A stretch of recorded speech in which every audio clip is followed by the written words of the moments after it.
What's up everyone, welcome to today's video, welcome to the Video Game High School channel. Thank you very much for tuning in. Today we're going to be addressing an elephant in the room, that elephant being Red Hood as depicted in the Gotham Knights gameplay reveal that was showcased on May the 10th, 2022. Before I jump in any further nonetheless, I wanted to go ahead and just give a big thanks to those of you who were able to participate in the last video where I talked about the game needing a little bit more work before release and actually sharing my own opinions as to some of the things I felt needed a little bit of a rework or maybe an update or polish. And I enjoyed the fact that that conversation was able to drive forward a lot of things. I hope the developers are able to take some of this feedback, and as they're finishing their optimization of the game, they're able to maybe look at them or, if possible, address them. Now onto Red Hood. The biggest elephant in the room nonetheless is his jumping ability, which is also called the mystical leap. The game director in that presentation pretty much alluded to this particular ability as one of his traversal options. Now keep in mind that Jason, or Red Hood, however you want to go with it, also has a grappling ability for traversal as well. And so I don't think this particular ability is a major ability in terms of his traversal. Yes, he's able to run around the world. He's able to drive a bat bike around the world and possibly use a fast bike for fast traveling, just like we saw with Dick Grayson in the gameplay. And so these are other means of traversal, but the one that I think may be irking a lot of people is this mystical leap. A full disclaimer nonetheless is, or I would say full disclosure, the funny thing is, at first when I saw it, I laughed. In fact, I have to be honest to you guys. I spoke to my wife about it and I made a joke and I said, he looks like a freaking cherub floating in the skies. Since then, I've seen a whole bunch of other jokes that have come around. Some people have called him Mario. Some people have called it some interesting different names or made it seem akin to other different jump mechanics in video games. You know what's actually crazy?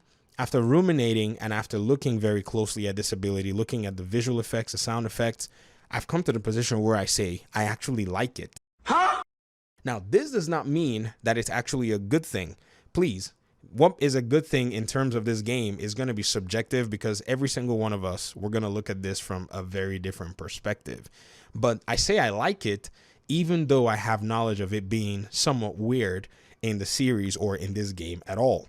In fact, what's even really critical is at the onset of the marketing of Gotham Knights, when we were asking a lot of questions as to where this game was coming from, where in the canon, what universe, and all of these other things, the developers, or specifically Patrick Redding, made mention of the possibility that this is going to be drawing from different aspects of the canon.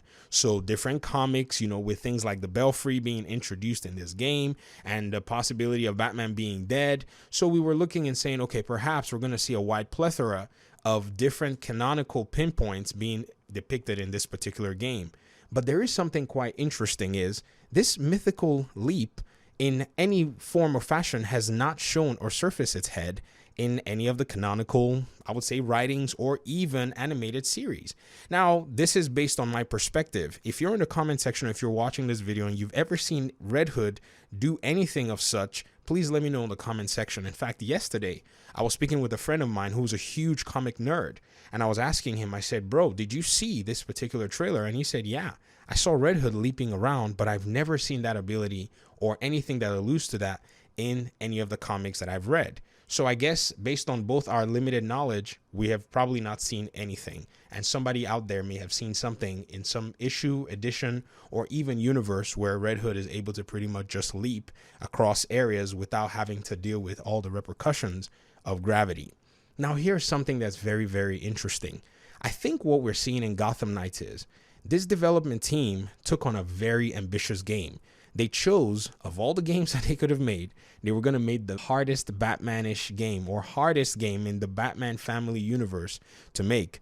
A Catwoman game would probably have been simple. A Deadshot game would have been easy. A Deathstroke game would have probably been much easier. But taking on 4 different characters with their own unique aspects is probably one of the most daunting things that they ever could have done. But so far, it looks like they're doing it, and they're going to bring out something for us, hopefully in October of this year. But here's also something that's interesting.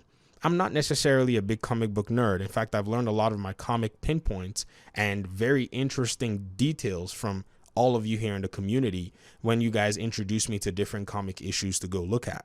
But in terms of the animated series, I can say for sure my introduction to Red Hood was Under the Red Hood.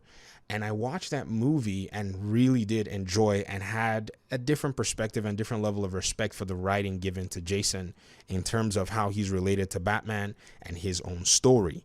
Now, in this movie, nonetheless, it's one of the most action-packed movies that you're probably ever going to see out there. There's a very interesting scene, and I recommend everybody maybe go on YouTube and do a quick search and watch 4 minutes. And that's the scene where Batman and Nightwing actually chase Red Hood across the skylines of Gotham.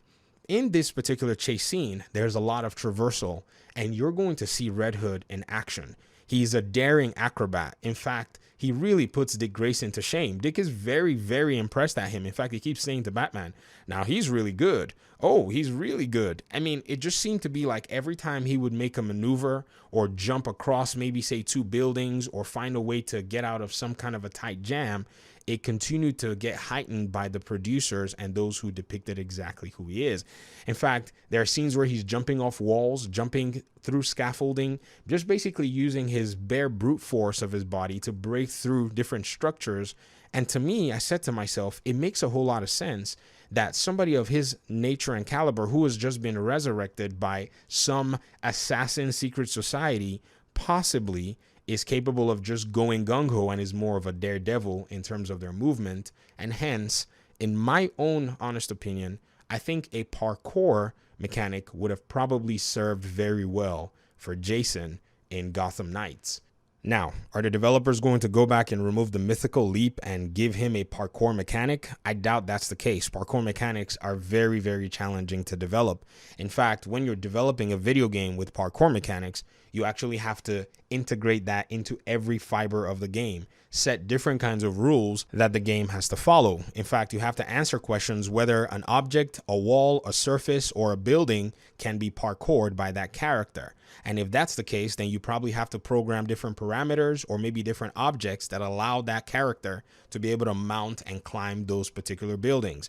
You see, in the case of Catwoman, say in Arkham City, this was actually possible. She could use her whip and sometimes without the whip, just basically lunge from different areas, but those areas were marked on each building. And I'm sure it was based on very complex mathematical formulas or programming paradigms that she had to basically obey based on the player input. But nonetheless, we already have this mythical leap, and it is actually optional. You don't necessarily have to use it. In fact, from the words of the game director, I think this is an ability that you can unlock as the player. Now, when it comes to traversal of the open world, one thing that we have to find ourselves in a position where we're not quick to judge is how are the players or how are the characters going to need to move across the buildings, and what is the game structure like? It might be that by the time the game is released or by the time we see more, it's quite necessary for him to be able to traverse the world like this to give him his own unique movement across the open world.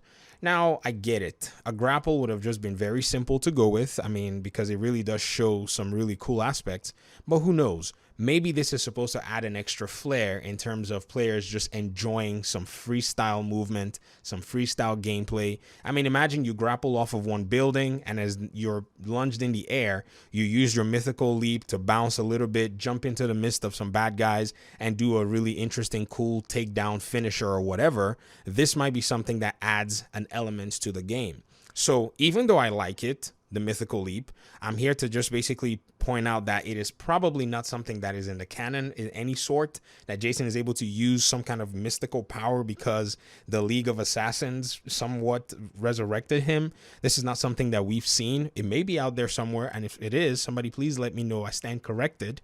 And at the same time, it may be as a gameplay element, the developers needed or wanted to introduce a way that provides an alternative of you moving around with Jason in the open world. And so this is something that's very interesting. It may also be that this is an ability that you probably don't get to unlock for a while. So you grapple, and then eventually this removes the monotony of you playing as the character. And so this is my own analysis as to Jason and this particular ability. Let me hear your thoughts in the comment section. Thank you very much for even watching the video. I appreciate you guys so much. Peace out.